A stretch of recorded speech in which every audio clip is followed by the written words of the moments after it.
देवेंद्र फडणवीस आणि आदित्य ठाकरे यांची भेट झाल्याची चर्चा सुरू झालेली आहे। बीकेसीतल्या सोफिटेल हॉटेलमध्ये ही भेट झाल्याचं बोललं जातंय। त्यामुळे आदित्य ठाकरे आणि देवेंद्र फडणवीस यांच्या भेटीमुळे राजकीय वर्तुळात चर्चांना उधाण आलंय।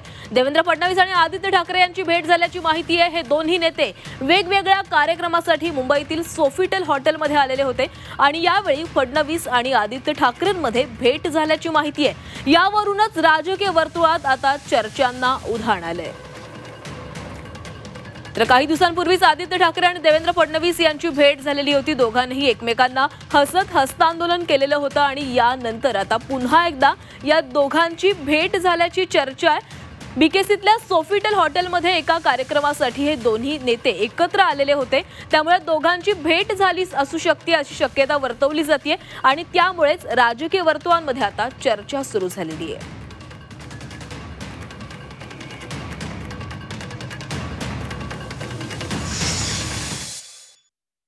आदित्य ठाकरे आणि देवेंद्र फडणवीसांमध्ये बीकेसीच्या हॉटेल सोफिटेलमध्ये चर्चा। याआधी विधिमंडळ परिसरात उद्धव ठाकरे आणि देवेंद्र फडणवीसांमध्ये भेट। विधिमंडळात देवेंद्र फडणवीसांकडून उद्धव ठाकरेंना थेट ऑफर। फडणवीसांनी दिलेल्या ऑफर नंतर उद्धव ठाकरे आणि देवेंद्र फडणवीसांमध्ये चर्चा। ठाकरेंकडून देवेंद्र फडणवीसांना पुस्तक भेट। अंबादास दानवेंच्या निरोप समारंभाच्या फोटो सेशन वेळी ठाकरे आणि फडणवीसांमध्ये चर्चा। काही दिवसांपूर्वी एका हॉटेलमध्ये आदित्य ठाकरे आणि देवेंद्र फडणवीस समोरासमोर। ठाकरे फडणवीसांच्या भेटींमुळे राजकीय वर्तुळात चर्चांना उधाण।